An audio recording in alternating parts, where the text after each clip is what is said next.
way you won't know how many people are behind you. But we are fairly well attended. When we get started, I'll give you a little bit on myself. I'm Glenn Febier from Maryland now, no longer from Pennsylvania. Back when I was a little boy, I taped my quarter to that slip of paper that says send me a catalog, and this thing showed up in the mail. I thought, well, this is kind of cool. I can build rockets all summer. By August, my parents had got me a couple rocket kits, and it had a little flyer in it that said, there's something about this National Association of Rocketry. So I said, Dad, can I join this? Oh, yeah, sure, why not? They're going to send me this really cool magazine. If nothing else, I can read about rockets. This magazine shows up. And yes, that is my true address, then and now, if somebody wants to copy it in. But inside of that, well, first on the cover, here's this thing flying out of a tower. I never knew where the tower was. All the rockets I read about flew out of off of a rock. And at the bottom, it says, the Spittoon 1 Swift Goose Glider. Wow, there's a competition thing. This is kind of neat, because now my rockets can do something more than go up and come down. So I open the first page, and what's inside? A Mars 8 regional coverage. So people actually compete in this hobby, for real. And this was only 10 miles from my house, and I didn't know about it. Now, if your name happens to be in the list of attendees or winners, they'll do nothing more than confirm how old you are. So I started building, because that had already passed. I thought, well, maybe this thing will come around again, and I'll be able to participate next time. I had no idea how I was going to get there, because my mom and dad just saw rockets as a diversion. I used to build plastic models. Now I'm building model rockets, and every now and then we'd go out to the field. But I built these rockets, and all year long I competed against the results in the magazine, and lo and behold, Mars 9 shows up a year later in Aberdeen. Well, that was where my dad worked. He said, sure, we'll go down there. We went down for the day. I attended this meet, don't look for my name in the results. It was a less than stellar event for me that weekend. But I learned a lot. I met people that I had read about in this magazine that they were sending me, and it encouraged me to build more of these competition models. Now, for various reasons, I wasn't able to attend meets much at all. So I competed against, again, the results in the book. I would build models from plans. I'd go out and fly them in the backyard at the schoolyard, and I would compare my results to these people that had been flying in their magazine. So I figured if I can do that well, I would be able to do fairly well one day in competition. It wasn't until this thing called Joyzy 3 Regional shows up in 1986, when I was actually an adult and married, dragged my wife to it. It was hosted by some guy named Dr. Bob Kreutz in the Garden State Space Modeling Society. Well, that was a cool name, so I had to go up there. It was all of 10 miles from my cousin's house, so I had room and board.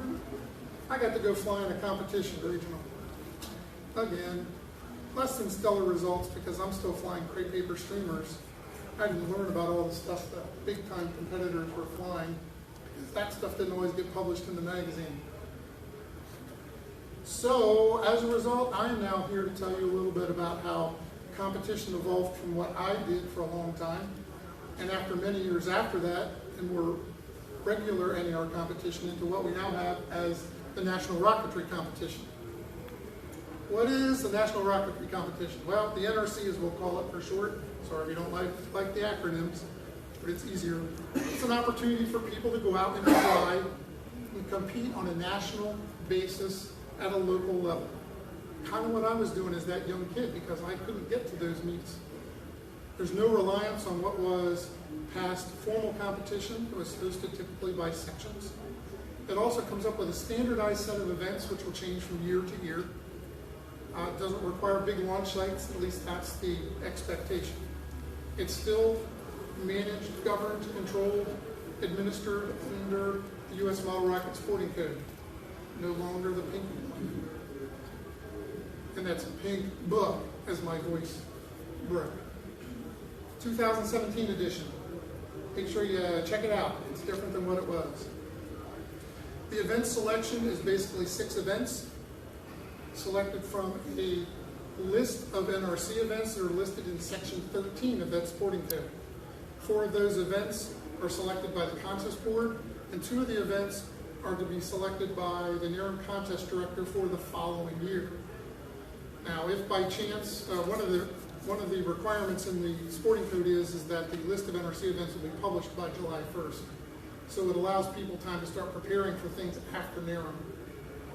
If by chance that contest director isn't selected by July 1st, then the contest board will select all 6 of those events.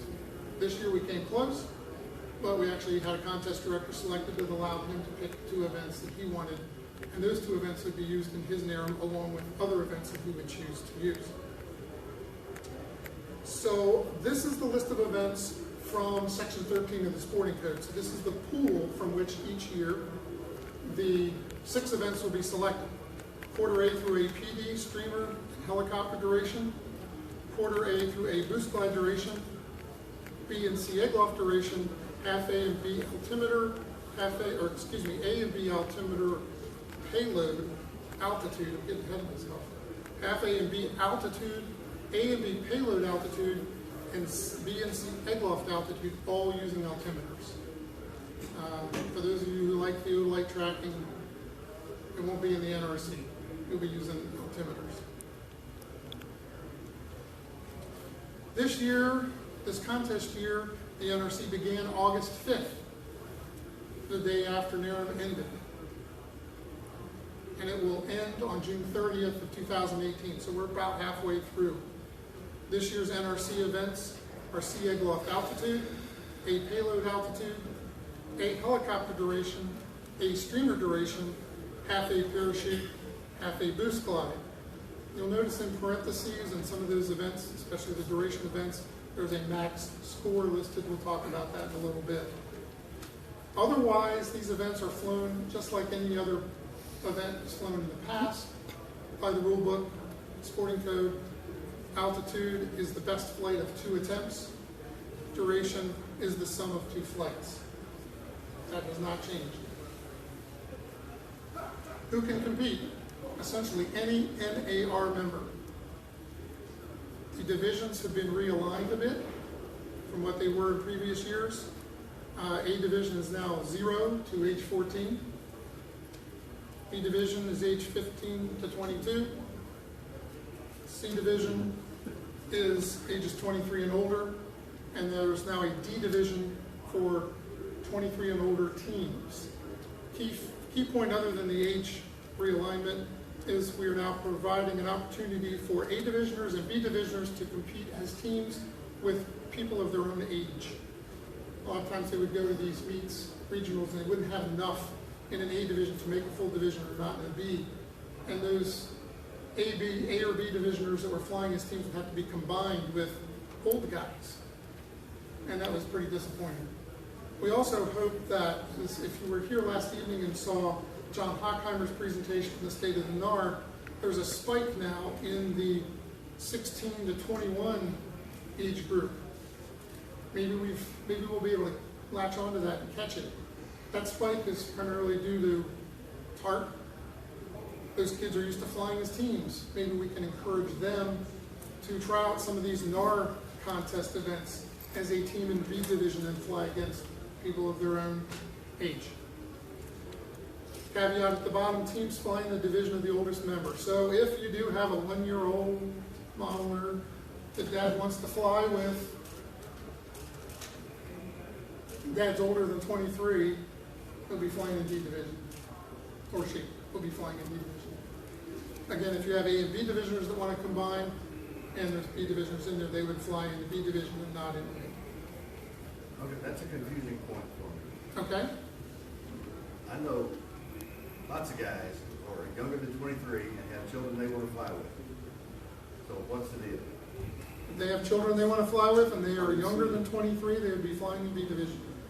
Okay, that's what I'm looking for. It's the age of the oldest member. So they may have children that are younger, older, whatever in there, but if they're under 23. So they still form a team, and their team is D division. No, their team is B division because that's the oldest member. Okay, again, that's what I'm looking for. Can you meet with me after this? Me, James Records, I have questions. Sure. There are some essentials which we would like for you to be prepared with. Whether you're flying in a small group, and we'll talk a little bit about what a small group is, as part of a section or a hosted launch, the individual competitor should be prepared to be self-supporting. Because you're flying against a group all year long on a national level, you don't always know what a section is going to provide. Pay attention to the sanction registration lists for meets. Some sections will place in there the things that they would provide. But don't count on them having all the things you're going to need in order to record your flights when you go to a launch. So come prepared with the following: flight cards and entry forms. This presentation hopefully will be available after NARCON's over, somewhere on the NAR website. If it's not, you can get in touch with me. I'll be more than happy to email it to you, because it's been set up so it can be a resource going forward with some of these basic things. These are hyperlinked that'll get you to the spot on the NAR site where you can get the entry forms. You'll need altimeters, of course. Don't count on sections supplying altimeters. Payloads. The payload size has changed since last year. It's now 17 millimeter OD by 60 millimeters long minimum, and still has a 28 gram minimum weight. So the diameter is what has probably affected us the most. I saw Mark first.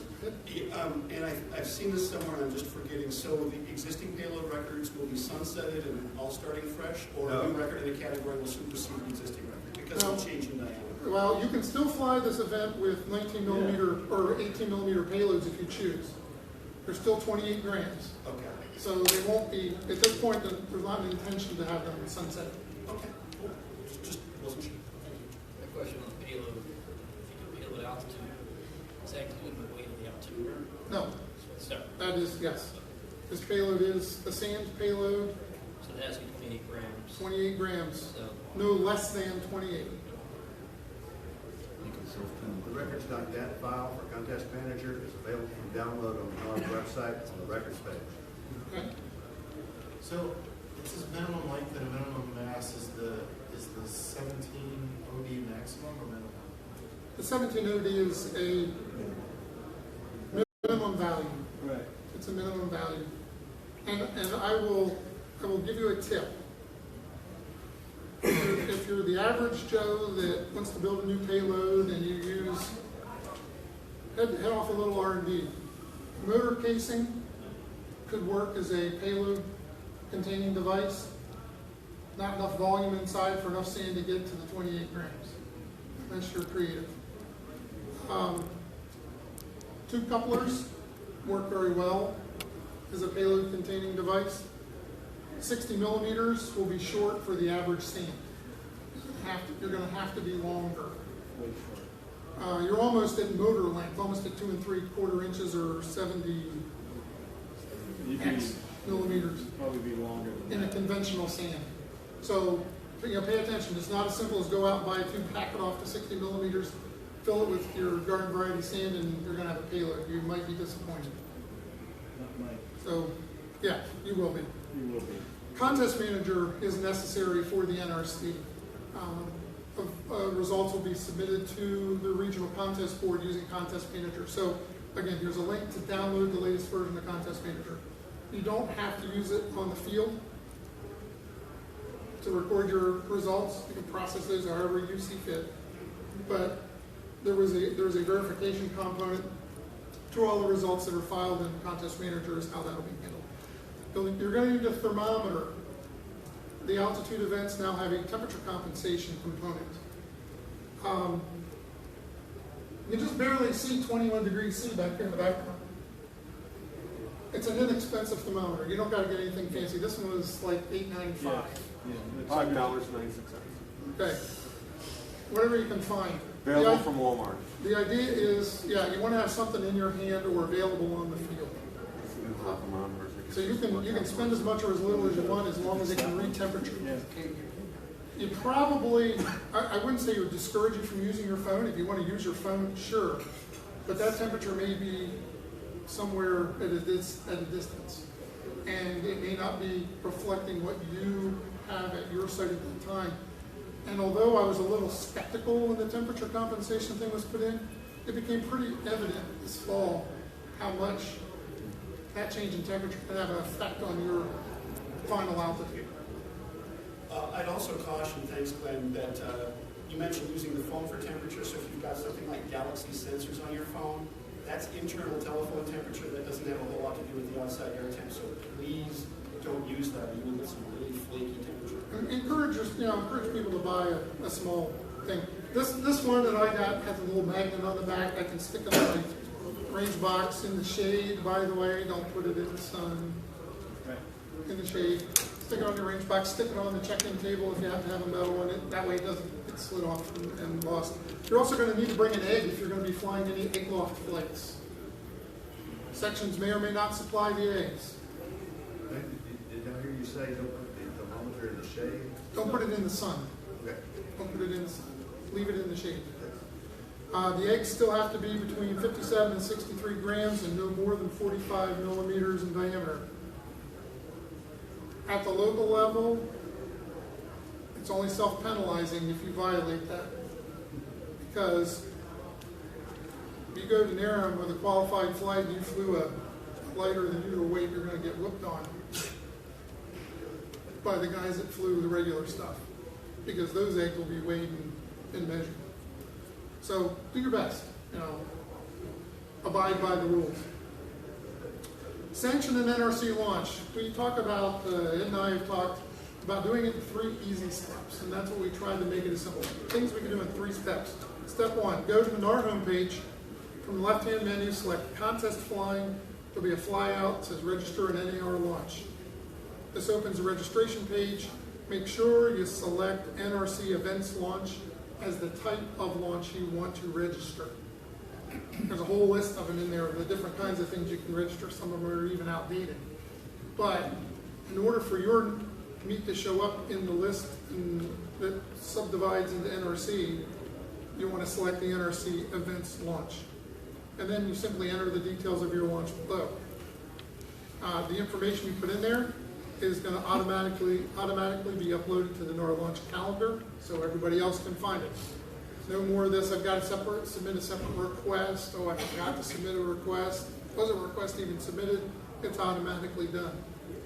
Anyone who is 18 years of age or older, 18, not 23, but 18 years of age, so B divisioner, heading off to college, it's still sanctioned launches.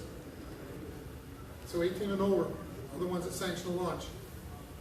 The person that sanctions the NRC launch becomes the contest director. Now what does that mean? That just means you're the responsible first person to make sure the results are collected, submitted to the scoreboard, and then submitted to your regional contest board chairman so they can be processed. There's no limit on the number of NRC launches an individual or section may sanction or fly in. In the past, we were bound by contest factors, 12. Not anymore. If you want to go out every weekend and you want to fly, you fly. Purpose here is to improve your score on the national scoreboard. Step 2, fly your events under the current rule book. And go check that out on the NAR website. It's been revised. An NRC launch may be held with as few as 2 NAR members, as long as one of those NAR members is 18 years of age or older. In the past, some of the meet types you had to have, I think a regional was 10 persons minimum, or from a distance. That's gone. It only takes 2 people, and one of them has to be 18 years of age or older. A team is treated as a single competitor. So you may have 2 members on a team. If they're both flying in team division, or as a team, it's only 1 competitor. The NRC and NRC launch, regardless, is a competition. It's flown using the events as they've always been flown as a contest. And the example here is if you're flying half a parachute duration, you would get 2 flight attempts. Your score is the sum of 2 flights. The difference now is, at the local level, there is no longer a return rule for duration flights, unless there is an RSO impound for some reason, ejected motor. Otherwise, You fly two flights away, it's a sum of 2 flights. An NRC launch, at an NRC launch, all 6 events are permitted to be flown. However, other events may be flown if you desire. So a section or individuals that want to get together and fly chili lofting, do it. But flying NRC events, you have to be able to provide or allow all 6 of those NRC events to be flown. We don't want to see launches scheduled that would say we're only flying these 3 NRC events. That's not the purpose. Sanction the launch as an NRC launch. Let the flyers decide what events they want to fly on that day. They may come out there and the weather is bad, and they can't fly everything they want. They may only be able to fly one. They may only want to fly one. They may not want to fly others. You don't want to limit them. So you can incorporate these things into your sport launches or other more formalized local competitions. It's just if you sanction it as an NRC launch, be prepared for somebody to come up and fly an egg. That's why you have to bring your egg. Or fly payload. That's why you have to bring your payload. At the end of the day, make sure the contest director, whoever it is, if it's your partner flying that launch that day or someone else of the section, make sure they have all of the flight cards and your entry forms, because they will go home that night and they won't be able to sleep until they put their stuff up on the scoreboard, because you're going to be wanting to see where you were on Sunday morning or on Monday morning when you get up. You can't do it without the paperwork. Yes? Can somebody fly as an individual and a team on the same launch date? No. You have to register for that launch as an individual or a team. One of the other. Yeah. Step 3, as I alluded to earlier, at the conclusion of this, these results need to be posted to the National Scoreboard. A little bit of a screenshot there of what it might look like. The only stipulation is do this within 7 days. Again, by day 5, you're probably going to start getting emails. I know I flew this. How come I don't see my results on the scoreboard? But you have 7 days to do it. No longer this 14 days or whenever it fits in. Try to get them done as soon as possible. And it is very simple. Really is very simple to go up there. You select the scoreboard thing, you do your data entry and upload, and you're done. Since the NRC scoreboard is real time, the faster a CD can post the results, the sooner competitors can check and see how they've done, the sooner they can prepare for the next launch. It displays only the competitor's best score. So if you've flown a bunch of times and early in the season you did really well, you're not likely to see these other scores show up. There's just no need, because at the end of the year, it's your best score that's going to count. They're always trying to improve. But don't get discouraged if you flew that day and said, all my flights were really bad. I'm not even going to give you my paperwork. Go ahead and submit it. It gives the contest director an opportunity to practice putting data up on the scoreboard. It gives us the chance to debug it in case something sneaks through. But you probably won't see it because the only score that's there is your best score. Initially, when the scores are posted, they'll all be posted with an asterisk, indicating that they're pending. They may be pending for some amount of time, more than 7 days, some more than 14 days. You can all email Steve Humphrey about your concern about that. But until you submit the contest manager file and the regional contest board is able to validate that data, that asterisk will stay there. So far this year, we've seen a few places where potential record attempt flights have been pending for a long time. Of course, if you've got a record, a possible record, you've got additional stuff. You need to make sure that your entry form is properly completed, that you've got your timers should be witnessed, and make sure the blanks are filled out so that when your contest director goes to submit this stuff, he looks against the record list and says, this is a potential record. It'll make it that much easier in case he's asked to submit any additional paperwork. I'm sure it's talked about in the documents, but if you're flying in a contest, you're flying half a stream duration, whatever, and you think you set a new record, the contest purpose is your score is 360. Okay, let's say you got 375. Okay. So A, can you submit that 375? Yes. Okay. And Whatever your flight was. Okay, and B, one flight, yeah, a single flight, if it was, it's limited in the contest to 360 seconds? No, But in the contest? no. We'll get to that in a minute. Okay. That's a caveat we need to get that's a feature. Okay. We need to talk about. The other thing is you have to return our record flights. Record flights need to be returned. Yeah, I thought so. Still. Yes, they still don't qualify unless you return them. When you have the NRC event selected in contest manager, it does not tell you about, automatically flag you about the possible records. It can, if you download the latest data file. No, it doesn't. It doesn't tell you. Even if it's marked NRC does return? not flag it. You have to switch to something like regional, open, or section, and then it'll flag it. Okay, I'll check on that, but yeah, don't let that deter you. Yes. And the method for applying for a record is online. It's on the records page.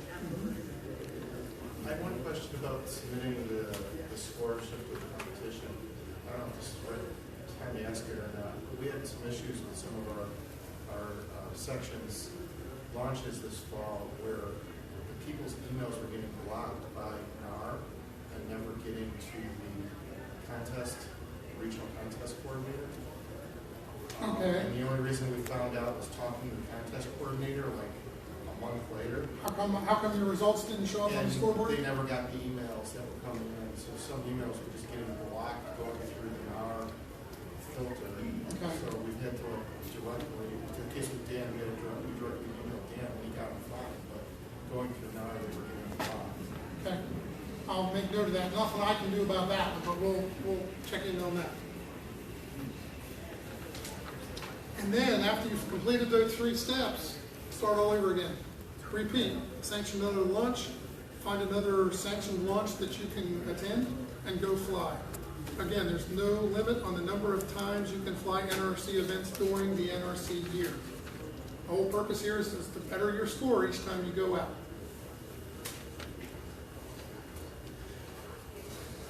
There's a screenshot of the register and launch, and you can see just barely below the second one down under sport launch, it says NRC events launch.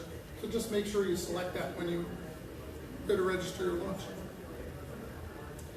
Now, there's a new feature called the NRC Maximum, or short NRC Max. The NRC Max is by the rules, based on the sum of 2 flights a competitor can achieve as his or her official score. The NRC Max for that duration event will receive a rank of 1 in that event. That's where that 360 seconds came for most of the duration events, and I think the boost glider, if I recall, was 270. This is not the same as multi-round. I'm sort of skipping down here to that bottom paragraph on the slide. Multi-round events limited you to a certain goal. The NRC Max doesn't do that. This is a scoring feature. It allows us to reward exceptional flights for particular events, and also helps us to expand the pool of qualified flyers at the end of the year. So, if you fly a 375-second flight in streamer or parachute duration, and you return it, you'll file for this record. On the scoreboard will be your 375-second flight. What will also happen is that your NRC scoreboard rank will appear as 1 eventually. I don't think we got all the bugs worked out of that yet. I'm not sure that it's ranking everybody as 1 that has over 360 yet, but that's the intent. Just know that it will happen. So what does that mean? That means I was on a single flight or on the sum of 2 flights able to achieve a score greater than that 360 seconds. Is that the sum of 2 flights in the duration? Yes, can be. You can do it on a single flight, or you can do it on the sum of 2 flights, because that's the way the duration event's flown. Yeah. That 360 seconds puts you in the top of the pile. You are one of the number 1 competitors in the rank, and that'll come into play when it determines your qualification position at the end of the contest year. And you'll see that in a little bit also. But again, multi-round events as we knew them are not flown on the local level anymore. Just there. are only flown at NARCON. We're still available to fly at NARCON. And I guess if you wanted to, as a section, you really liked multi-round events, you want to say, hey, we're having a launch this weekend and we're flying half a parachute multi-round, have at it. You're more than welcome. There's no limit to do it. But remember, other people that show up for half APD will be flying probably to the NRC rules. And you can't limit their flights. We had a question in the fall in a meet, I believe, where someone may have had a flight terminated because they exceeded the 360 seconds. That's not true. So please don't do that. That's not the intent. You time until it's lost or set to the ground. The thing about notifying records in an NRC event is an unintended feature. Unintended feature. Yeah. We'll get that. So, currently, well, at least that's the beginning of February. Sorry, when I put this together. This is the way parachute duration looks on the scoreboard right now. You'll notice there's a bunch of ones up there because all of those flights are above the 367 max. So those people all have a rank of 1 right now. What I drew was a blue line across there, and sorry, it's just a little bit below where it should be. That blue line represents 10 people. So if we wouldn't have had 10 people with a rank, or X number of people with a rank of 1 up there, the cutoff line for qualifying in that event would have been at Terry White. But because we have a bunch of these people with a rank of 1, we now go on and say, where does the 10 end up? And it's now 6 people below. So this is expanding the pool of available qualifiers. So just because a bunch of people get a 1, if there's 100 ones up there, there will be more people below that to rank of 10. Section competition in the NRC. Sections can hold launches as often as they want. And in the past, there was this 10 contest factor thing. Sections may hold contests with whatever events they wish, NRC or otherwise, with as many events as they want and as often as they want. And I know this sounds repetitive, but that is supposed to be one of these features to get people interested in competition. Fly what you like, fly as often as you like, support the NRC.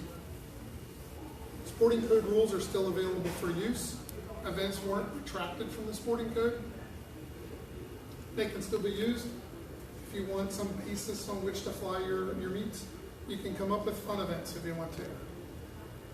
You can change the rules of the events if you want to. You just can't change the rules of the events that are part of the NRC.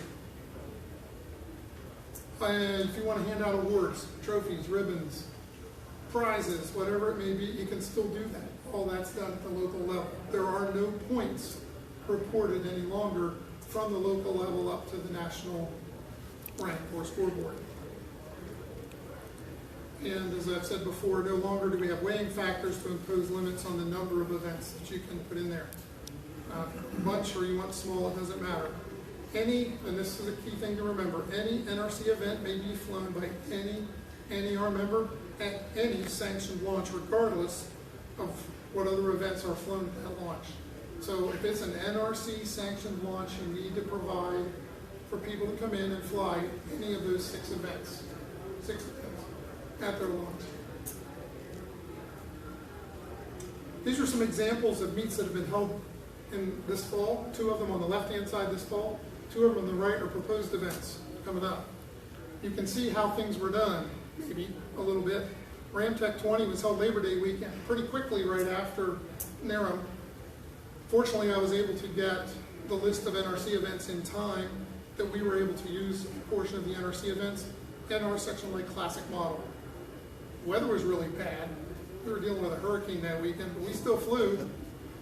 But we were able to fly Classic Model because that's what would bring some people out to fly, along with the NRC. The Pittsburgh Space Command section has their meet, this Carl McLaughlin Memorial Fly-Off every year in October. Great meet if you guys get to come out. They're still doing it. They decided on their launch calendar well in advance of the announcement of the NRC events. Not a single one of those events was an NRC event. So if you wanted to go fly the meet and you wanted to beat the competition at the local level, you had to fly 5 events plus 6 NRC events. What a busy weekend. Well, they came up with a novel idea of scoring their meet, and they allowed you to use the best performance in 2 events to determine, and they awarded points at the local level to determine who was going to be the meet champion and walk away with the meet champion trophy, because they realized that was a lot of flying in one day. ECRM's coming up. You'll notice they've picked all NRC events, but added open spot landing and sport scale. Sport scale's neat at ECRM. Plastic models needed at ECRM. Still waiting on that one. Next year. Yeah, I've got my model. Still waiting. I know.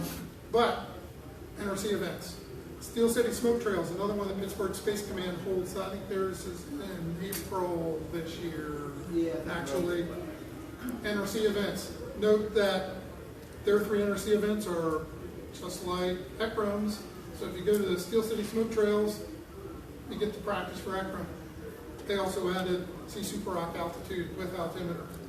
They always like to have a crazy I am higher confused. impulse event. It's usually something they can give away. Yes. Okay, I am confused. I thought you said that if you hold an NRC Launch. contest, that any of the events may be flown. You have to provide for any of the 6 events to be flown. They're announcing a meet. You know, they're still in the, we're all still in that mode of, we're used to going to these regional contests where there was this more structured set of stuff. And people still like to walk away with tchotchkes, whether it be trophies or kits or Okay, and those are the recognition. events that count toward the meet. Excuse me? Those are the events that counted Towards the meet meet. score. Yes, Okay. that was towards a meet score. But any other NRC event flown, as Correct, long they as have there were to 2 fly. people flying it? Yep, as long as there's 2 people at the meet that are, one has to be greater than 18. There's no Okay. longer a minimum number of qualified flights. Okay, so. In the past, you had to have 2 qualified flights to make an event official. If somebody comes up to ECRM and they want to fly egg-loft altitude with altimeter, and he's the lone guy that wants to fly egg-loft altitude with altimeter, he can do so. Okay. He can do so. And the No, stuff gets you do not reported, have to have and it. that just doesn't apply towards the meet. Because remember, you're not just flying for that contest, you're flying nationwide, so somebody's already flown your other qualified flight. Yeah. Nationally, there's other people already out there, and that's what you're competing against.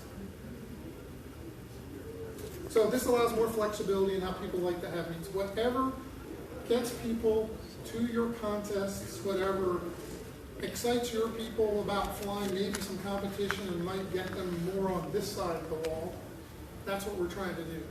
That's what we're trying to do. Fair play and trust is essential. There's a lot of stuff that can go on here. I alluded earlier to people flying maybe light eggs.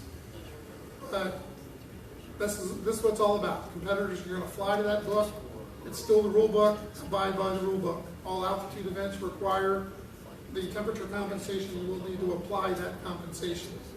Duration events subject to the no return rule, but in NARCON you'll have the return rule. So what happens when we get to NARCON? Key thing is, everybody goes into NARCON with 0 points. There are no points going into NARCON like there were in the past. It's open to all registered flyers. Doesn't matter whether you flew one event in the NRC during the year, no events in the NRC, or you flew all of them. You can still go to NARCON. People were concerned earlier on that you had to qualify to go to NARCON. That's not the case. NARCON consists of the NRC events and whatever other events that contest director selects from the sporting page. He can customize NARCON however he likes. Competitors who wish to be a national champion or receive event specialist awards, this is a new feature, must meet NRC qualifying requirements and declare their intents when they register at NARCON. So this is all something that's new, and we'll be trying it out this year. So the only thing you have to qualify for is national champion and event specialist award. Anything else at NARCON is open to everybody else. There's a new point scoring system to be administered at NARCON because we no longer have the stuff coming in and contest factors and weighing factors and all that. New point scoring system, and it will be administered according to this table. And you see now it awards points for first through 10th place, and the proverbial flight points all the way at the bottom. All NARM attendees, with the exception of the national champion, may compete for NARM Meet Awards. We're expanding the pool of awards available at NARM. So there's NARM Meet Awards, which are a NARM champion and a reserve champion at NARM, and individual event awards at NARM. However, competitors who meet the NRC qualifying requirements may compete for event specialist awards or national champion awards. And this is going to recognize those that competed in the NRC throughout the year. They came to NARM and they had these opportunities to get these special awards that the typical NARM attendee will not have available to them. How do I win an event specialist award? Event specialist awards are intended for people who don't want to fly all this rocket stuff. They want to specialize in parachute duration, streamer duration, and maybe that's the only thing that interests them. This gives them an opportunity to get something also without having to do all this other competition flying throughout the year. So at the close of the NRC year, you'll go to the scoreboard. Your final score determines your rank in the NRC. Again, first place in the NRC in that event is a rank of 1. Second place is a rank of 2, and so on, down to those, the 10th and above. Select an event, one or more, whatever you want to do during the contest year. Post-qualified flights, at the close of the year, you want to be in the top 10 or 10%, whichever is greater. Now, the idea is if we get this influx of competitors and we've got 100 people flying, all of a sudden you now have to be only in the top 10% of those 100 plus people. Otherwise, you're in the top 10, whichever is greater. You also have to compete at NARM. So if you have a rank of 1 coming out of the NRC and you don't go to NARM, you get an event specialist award. You still have to show up at NARM and you're going to have to compete. And you will be the NRC qualified competitor with the highest finish in that selected event. That does not mean that an NRC competitor has to place first in that event at NARM. A walk-on could come in and be first place in parachute duration, and he will get first place event award at NARM. But you may be the highest ranking NRC competitor, and for whatever reason, maybe you scored 3rd. But you were the qualified competitor going in, you were the highest scoring competitor, NRC qualifying competitor at NARM, you will get the event specialist award for that event. National champion award, it's very similar. Again, first place in the NRC is equal to a rank of 1, second place is a rank of 2, and so on. Fly all the events. You do have to fly all of the events. You have to qualify in all of the NRC events. And there's a little expansion on that here below. There's this whole thing about your NRC rank at the bottom, because we realize that you may be good in some events and not so good in others. And your combined scoreboard rank, and that's what's different, maybe a little confusing at first, but I think we'll get used to it. You have a combined scoreboard rank for the National Champion Award. And that'll be the sum of your ranks of all of the NRC events you flew. So it's for individuals and teams, and you have to fly all 6 of the NRC events. You'll have to have a combined NRC rank of in the top 10 or 10%. The qualified competitors accumulating the most points at NARM shall receive the National Champion Awards in their competition division. Again, you have to be qualified to get to be able to do this, and you're going to have to state this on your registration. It will exclude you from winning meet awards. Competitors are going to want to compete in the NARM events, all the NARM events, otherwise you're going to be getting 0 points out of those. So it encourages NARM participation. Are the national champion and the individual, what's it called? Individual meet champion? Specialist? Oh, Specialist, are those exclusive? no. Okay, where are we today? Houston. Houston. Sorry, NARCON is not the right answer. Here's where the NRC stands right now. About halfway through the season, we've had 78 different entries in 4 divisions. Not bad, but we want to see lots more. We're looking for that 600 plus mark. 45 registered NRC events presently on the calendar for the remainder of the year. That's a lot. That's more than we typically have ever had. So that's a good thing. This year, what do we have? New scoring system we have to work with. National Champion Awards, Event Specialist Awards, NARM Events Awards, and the NARM Meet Champion Awards. So more opportunity to bring something home from NARM. More things to get you to come to NARM. More things to get you to fly during the contest year. So, get out there and fly. Fly competition rocketry. Get your friends, relatives, section members, whatever it is, and get themselves in a launch. Questions? We have Just a few 3 minutes. Yeah, a simple logistics question. The software, the competition or the contest manager software, Yes. is that multi-platform or Windows only? Because, a lot of people have Macs, It's multi-platform. I do not believe he has a Mac specific version available, and it has to do with money. Right, but so everybody who wants to run the software has to buy a Windows box then? I'm not going to say that. Just take your flight cards and go to our website, put them in. Plug them in, but we're going to have to submit those results. You've got to in some submit a form. contest manager file, if I recall. We will talk about that. Okay. Because I'm pretty sure he doesn't have a Mac version for it, but it is, you want to say Linux, and that's not it. If you're in the Southwest Division, send your flight cards to me, I'll do it for you. Yeah, he's got a lot of stuff. We can work that out. That's not going to be a problem. Okay. In the beginning, it was Mac, Unix, and Windows. I think this would be NRC, this would be Okay. I think it's Java based right now. Good. Hey, where I come from, we're still in winter. We're not going to be spring for 2 months. I'm Is with there you. any I'm chance with you. that we could get the 2018, 2019 events announced sooner than August? Sooner than July 1st. Okay, Yeah. sooner than, You will know July 1st. July 1st. We got a That's very short season, but that's in the rule book. Yeah. Look at that calendar. But you have all this time. Yeah. Once the ground thaws until the end of June, you can fly. Yeah, that was the problem I had with my Rantec regional, which is typically Labor Day weekend. And I normally like to announce my events and attract people in May, and I couldn't do it. I had to wait until July 1st. To your point, I understand why you'd like to know them now, but the way we've structured the NRC, there used to be NARM events you wouldn't have known until November of this year. So the fact is, we drew the line at July 1st, and you will know them July 1st.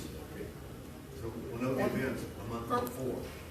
Excuse me? We'll know the events a month before the year starts. Yes. Yes. So that was the question, can the first 2019 events start July 1st, or is it after? Day The day after NARM ends. Yeah, the rules say the day after NARM. So whenever NARM is, you can go out that following day. NARM ended on Friday, August 4th. No, it starts August 4th. NARM ended Oh, last year. Oh, NARM sorry. ended Friday, Sorry, August sorry. 4th. The contest year opened August 5th. Right. You could have gone out Saturday morning and flown NRC events. Sorry. It's all right. The last question was, the age for the year is the age at June 30th, when it ends? Your division. You will compete in that division during that contest year. So if you are, Becky's 14 until That's the day after July.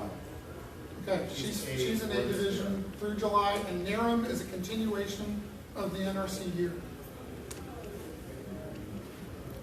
So she'll be in A division at NARM. B division next year. Not a question, but a shameless plug. When you fly these events, please post something on the NAR Facebook page. We're still getting some pushback. I've gotten pushback this weekend from folks who are dubious at best about the NRC. Put something on the page. Let us know how it went. Let us know what you had a great time. And help us evangelize NRC if you would, please. We want competitors, we want participation. Yeah. Formally, that's the end of my presentation, because our time is up. You all need to go get showers and clean up. Oh, wait a minute, we have another set after that. Yeah, sorry. We have the remix session. Don't want you folks to be late for that. Right, and we also have Will